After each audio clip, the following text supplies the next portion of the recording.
اعوذ باللہ من الشیطان الرجیم بسم اللہ الرحمن الرحیم والسماء ذات البروج والیوم الموعود وشاہد ومشہود۔ سورۃ البروج مکی صورت ہے، سورۃ الشمس کے بعد نازل ہوئی ہے۔ نزول کے اعتبار سے 27 نمبر ہے۔ اس میں اس بات قیامت کے ساتھ مزید ترقی ہے، ان بطش ربک لشدید۔ اس کا ربط پہلی صورت کے ساتھ نمبر 1 یہ ہے کہ پہلی صورت میں زجر بیان کیا گیا تھا کہ یہ مشرک لوگ ایمان نہیں لاتے ہیں اور سجدہ نہیں کرتے ہیں، اور ان کے دلوں میں ایمان والوں کے ساتھ حسد ہے۔ اس صورت میں اس دشمنی کا اظہار ہے جو ایمان والوں کے ساتھ کرتے ہیں۔ نمبر 2، پہلی صورت میں تخویف اخروی کا بیان تھا منکرین کے لیے، اس صورت میں تخویف دنیاوی کا بیان ہے۔ نمبر 3، پہلی صورت میں آخرت میں فریقین کے درمیان تقابل کا ذکر تھا، اس صورت میں دنیا میں تقابل کا ذکر ہے۔ یہ صورت ایک نام سے موسوم ہے، البروج، اس لیے کہ اللہ تبارک و تعالیٰ نے صورت کی ابتدا بروج پر قسم کھانے سے کی ہے، والسماء ذات البروج۔ صورت کا بنیادی مضمون مکذبین کے لیے تخویف دنیاوی کا بیان، آیت نمبر 4-12 میں اس بات توحید اور رد شرک فی العلم، آیت نمبر 9 میں شرک فی التصرف 9-16 میں۔ صورت کے خاصیات، امتیازات۔ صورت میں اصحاب الاخدود کا قصہ بیان کیا گیا ہے۔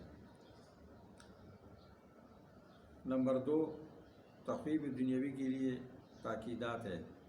نمبر 3، مومنوں کو ستانے اور ان کو آزمائش کے اندر مبتلا کرنے کے انجام کا بیان ہے۔ صورت کے فوائد و لطائف کا بیان۔ صورت کا بنیادی محور عقیدے پر ثابت قدمی، الثبات علی العقیدہ۔ صورت کے موضوعات 1 سے لے کر 9 تک اس بات کا بیان ہے۔ اصحاب الاخدود کا قصہ ذکر کیا گیا ہے کہ ایک کمزور قوم اپنی کمزوری کے باوجود اپنے دین پر، اپنے عقیدے پر ثابت قدم رہے، جمے رہے، اور اس بستی کے بادشاہ نے ان کو قتل کیا۔ یہ مومن شہید ہو گئے، اور یہی بڑی کامیابی ہے۔ ذالک الفوز الکبیر، آیت نمبر 1 سے لے کر 9 تک اس کا بیان ہے۔ دوسرا موضوع ان لوگوں کا جرم کہ جو لوگوں کو اپنے دین سے روکتے ہیں، ان کے لیے وعید کا بیان، آیت نمبر 10۔ تیسرا موضوع الفوز الکبیر، بڑی کامیابی کا راستہ ایمان اور عمل صالح ہے، آیت نمبر 11۔ چوتھا موضوع مکذبین کے نمونے پیش کیے گئے، اور یہ بتایا گیا کہ اللہ کی پکڑ ان کے بارے میں بہت سخت ہوگی، آیت نمبر 12 سے لے کر 20 تک۔ پانچواں موضوع قرآن کریم کی عظمت شان اور اللہ کی طرف سے اس کی حفاظت کا انتظام، بل هو قرآن مجید فی لوح محفوظ، آیت نمبر 21، آیت نمبر 22۔ 8 نمبر آیت سے یہ بات معلوم ہوتی ہے کہ امراض قلب میں سب سے خطرناک مرض حسد کا ہے۔